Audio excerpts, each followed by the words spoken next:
Don't forget to like and subscribe. For most couples, a romantic date night or a peaceful weekend getaway is enough to keep the spark alive. But for some, ordinary romance just doesn't cut it. Instead, they seek out thrills in the darkest, most sinister ways imaginable. The idea that an innocent life could become a twisted token of love is horrifying to most of us.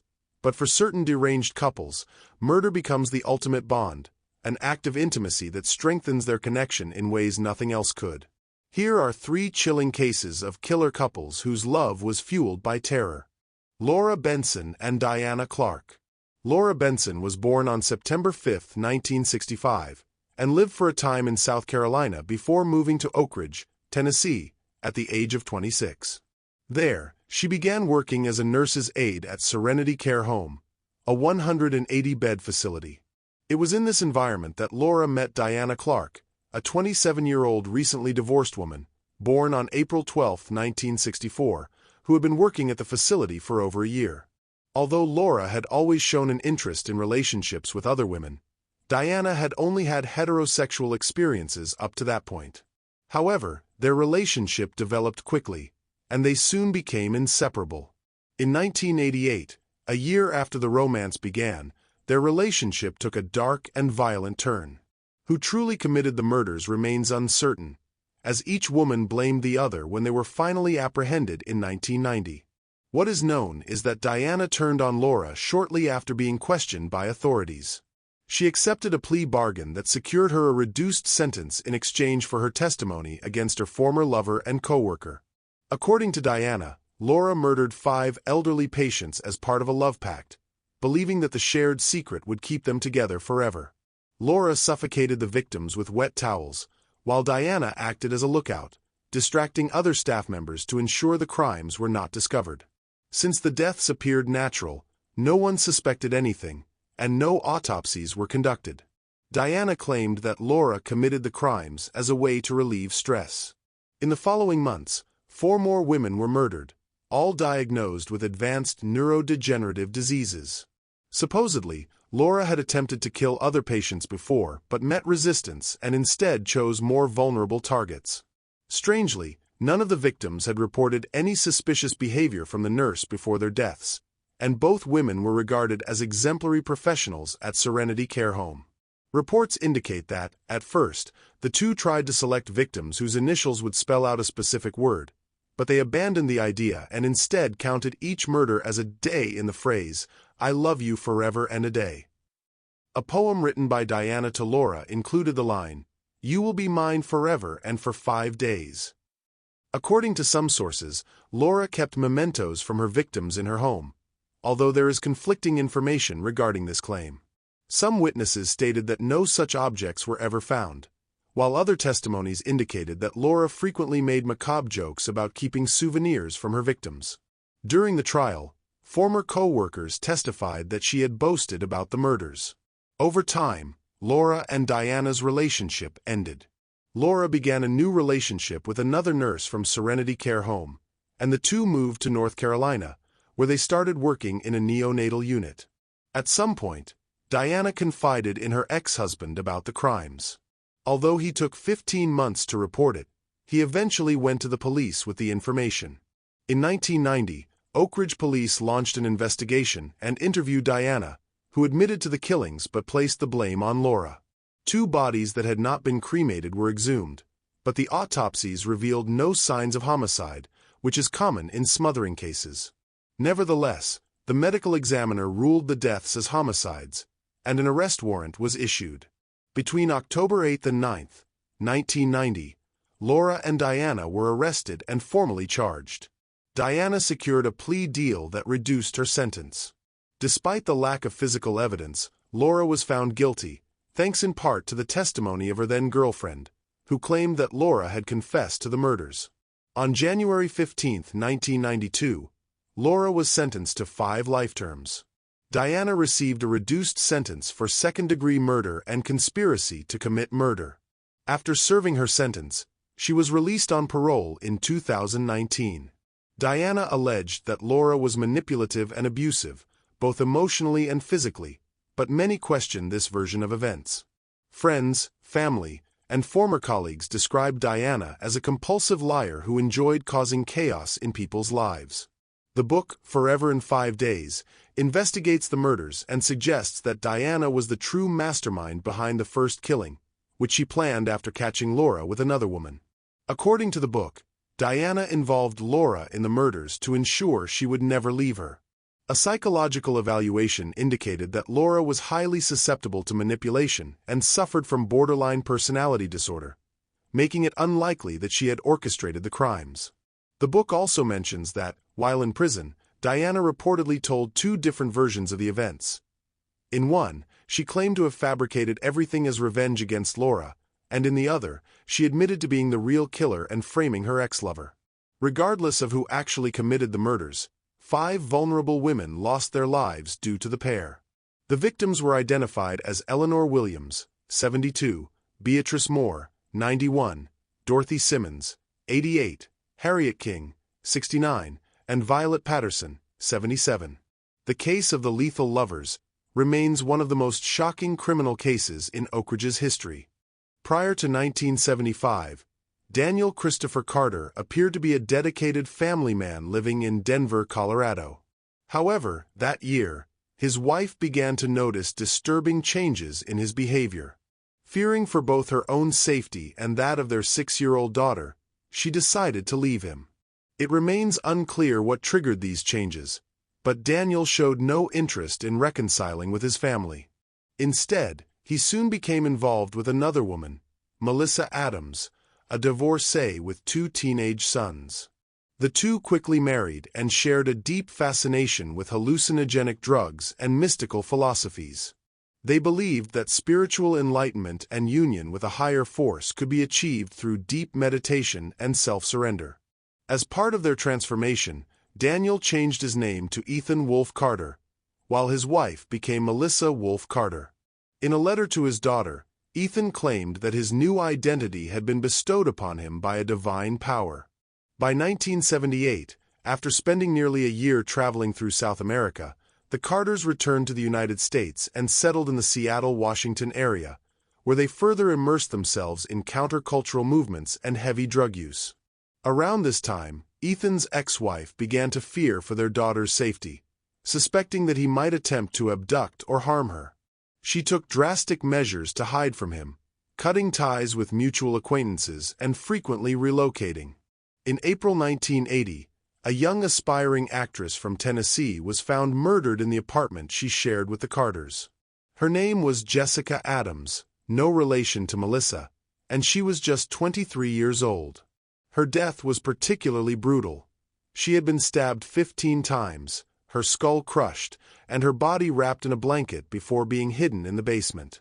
Investigators determined that Jessica had likely been killed by someone she knew, making the Carters their prime suspects. By the time police began their investigation, the couple had already disappeared. They fled to a remote area near Cascade, Montana, where they lived in isolation until the spring of 1981.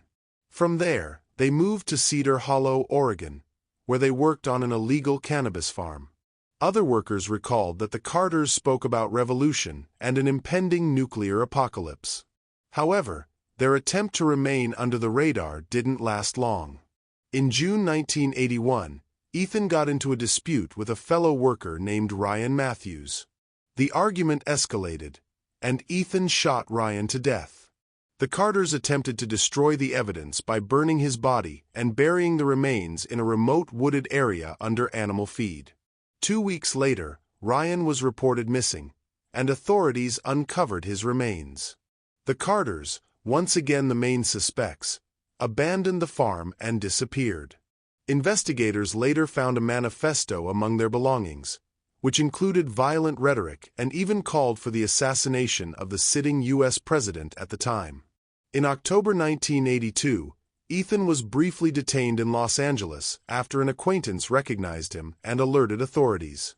However, due to a clerical error, he was released before being questioned. Despite leaving behind critical evidence, including a mugshot, a jacket, and a firearm in the police vehicle, investigators failed to immediately link him to the Ryan Matthews case.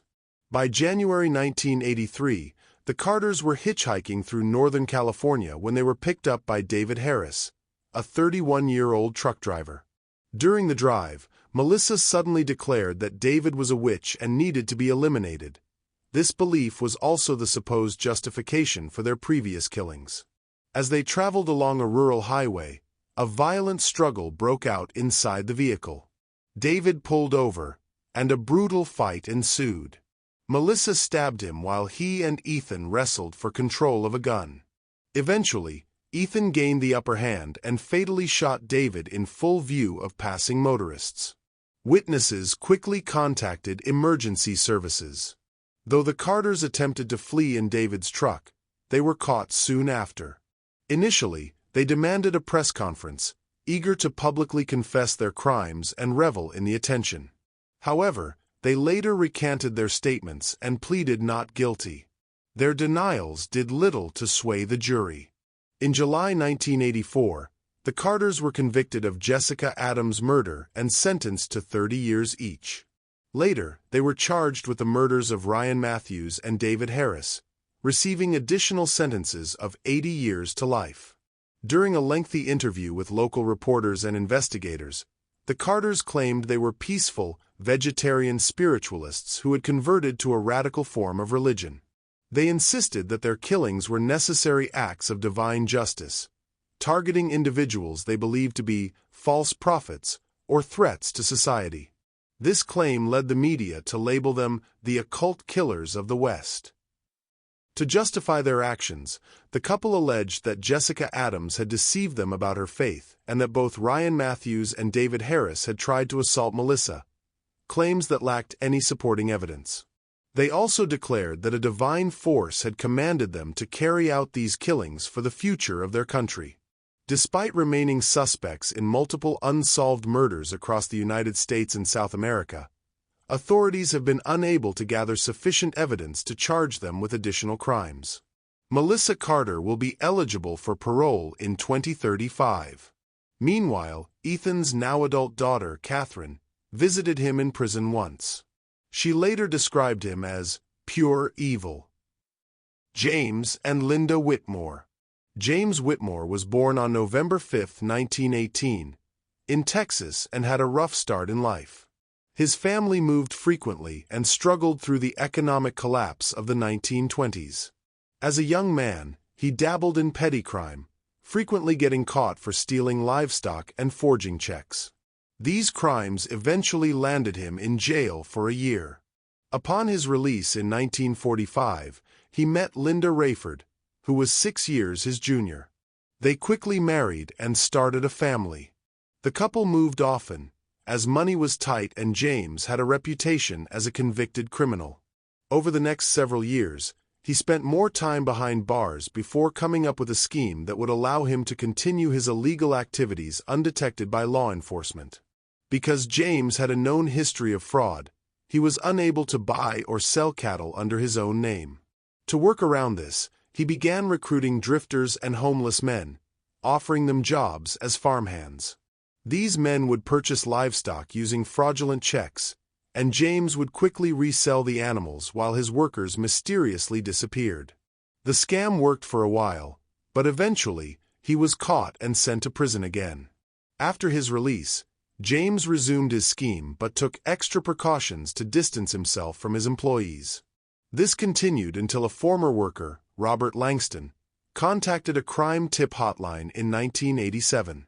Robert claimed to have seen human remains on the farm while he was employed there and further alleged that James had attempted to kill him. At first, authorities were skeptical. However, after reviewing James's criminal record, they decided to investigate. Law enforcement arrived at the Whitmore farm with a search warrant, bringing in multiple officers and search dogs. Their search uncovered the remains of 3 young men buried on the property.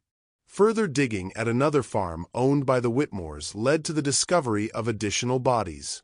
In total, 5 victims were found, each killed by a .22 caliber rifle, which was later recovered from the Whitmore residence.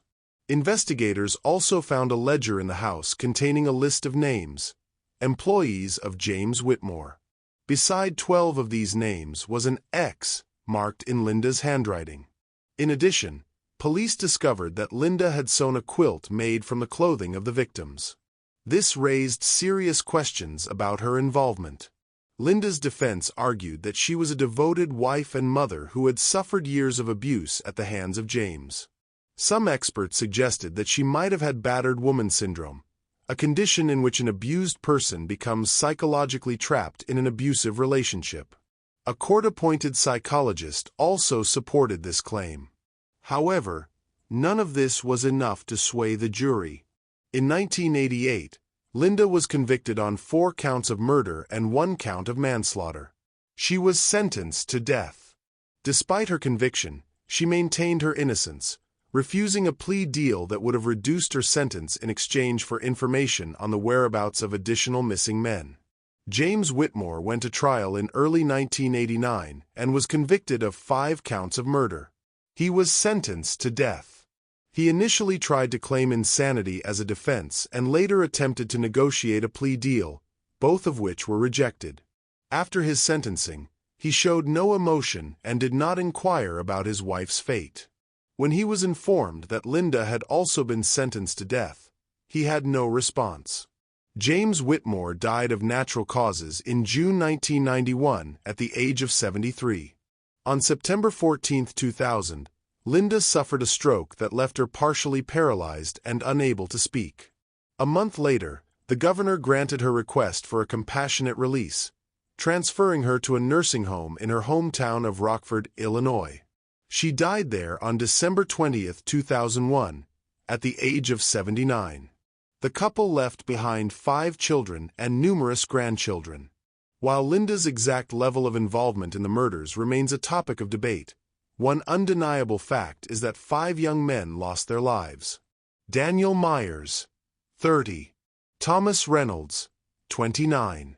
Eric Benson, 27. Samuel Carter, 26. Brian Hoffman, 22.